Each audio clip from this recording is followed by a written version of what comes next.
తెలంగాణలో CM Revanth Reddy TPCC chief Mahesh Kumar Goud route మార్చారా? స్థానిక ఎన్నికలే టార్గెట్గా ఇప్పుడు వారు పావులు కదుపుతున్నారా? మరోసారి ఆపరేషన్ ఆకర్షకు శ్రీకారం చుట్టబోతున్నారా? జిల్లాలలో విపక్ష నాయకులకు గేలం వేయబోతున్నారా? క్షేత్రస్థాయిలో అసలు పరిస్థితి ఎలా ఉంది? సీఎం టీపీసీసీ చీఫ్ ఫార్ములా ఇప్పుడు వర్కౌట్ అవుతుందా? మరి వీటిపై హస్త నేతలు ఏమంటున్నారు? డీటెయిల్స్ ఈ స్టోరీలో.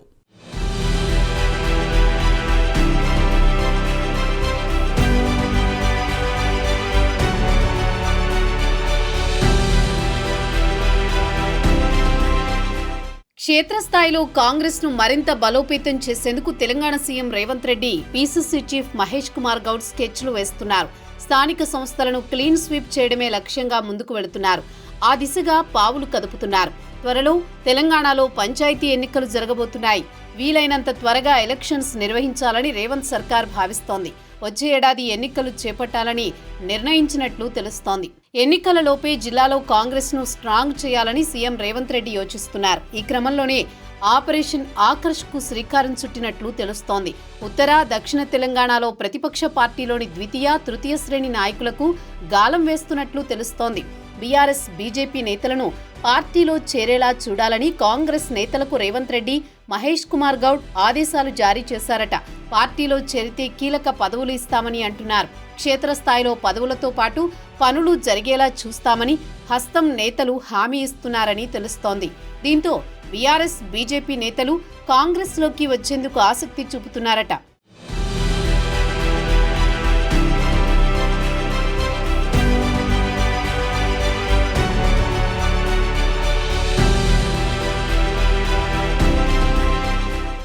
ఇప్పటికీ తెలంగాణలో కులగణన కొనసాగుతోంది. దీని ద్వారా బీసీలకు రిజర్వేషన్ కల్పిస్తామని ప్రభుత్వం అంటోంది. కులగణన పూర్తయిన తర్వాత బీసీల వివరాలను కమిషన్ ప్రభుత్వానికి నివేదిక ఇస్తుంది. దీంతో స్థానిక సంస్థల్లో బీసీల రిజర్వేషన్ పెంచేందుకు వీలవుతుంది. ఇలా బీసీలను బ్యాక్ బోన్ గా చేసుకోవాలని రేవంత్ సర్కార్ కాంగ్రెస్ పార్టీ పావులు కదుపుతోంది. బీసీ రిజర్వేషన్ అమలైతే క్షేత్రస్థాయిలో స్థానిక సంస్థల్లో వారికి కీలక పదవులు దక్కుతాయి.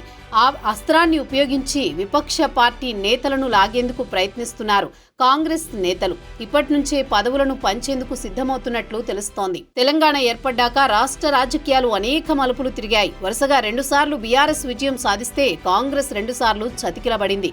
2014, 2018 ఎన్నికల్లో 2వ స్థానానికే పరిమితమైంది.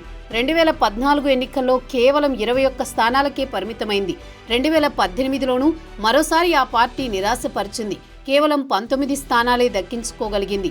ఆ తర్వాత రాజకీయ సమీకరణాలు మారిపోయాయి. 2023లో తొలిసారి అధికారంలోకి వచ్చింది హస్తం పార్టీ. ఆ అసెంబ్లీ ఎన్నికల్లో రఫ్ఫాడించింది.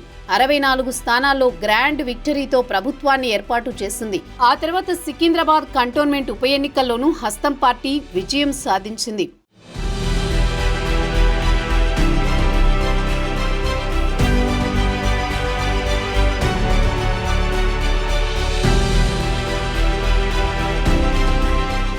సీఎంగా రేవంత్ రెడ్డి ప్రమాణ స్వీకారం చేశారు. రాజకీయ వేడి మరింత రాజుకుంది.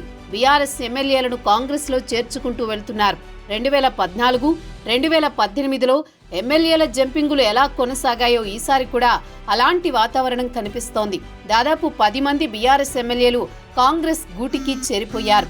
దీంతో అసెంబ్లీలో అధికార పార్టీ బలం 70 సీట్లను దాటిపోయింది. ఇటు ఒకేసారి 6 ఎమ్మెల్సీలు హస్తం తీర్థం పుచ్చుకున్నారు. త్వరలో లోకల్ ఎన్నికలు ఉండబోతుండటంతో అదే ఫార్ములాను క్షేత్రస్థాయిలో అమలు చేయాలని రేవంత్ యోచిస్తున్నట్లు కనిపిస్తోంది. అందుకే బీఆర్ఎస్ బీజేపీ ద్వితీయ తృతీయ నేతలను ఆకట్టుకునే పనిలో పడినట్టు తెలుస్తోంది. మరి ఈ ఫార్ములా కాంగ్రెస్ కు కలిసి వస్తుందా? స్థానిక ఎన్నికల్లో తిరుగులేని విజయం సాధిస్తుందా చూడాలి.